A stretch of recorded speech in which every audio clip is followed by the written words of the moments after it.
कैसी केली, याहुनी करावे विशेष,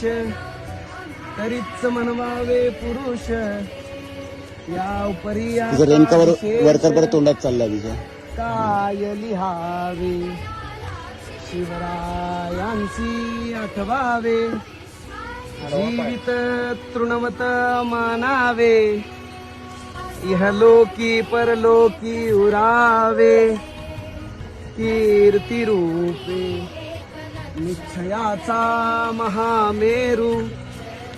बहुत जणांशी आधारू, अखंड स्थितीचा निर्धारू, श्रीमंत योगी. काय खानाच पोट फाडले रे, मामाची बोट छाटली रे, पदर देशासाठी जगायचं रे, अरे देशासाठी जगायचं रे, शिवबान सांगावं धाडलंय रे, वेळ पडली तर मारायचं रे, धर्मासाठी झुंजायचं रे.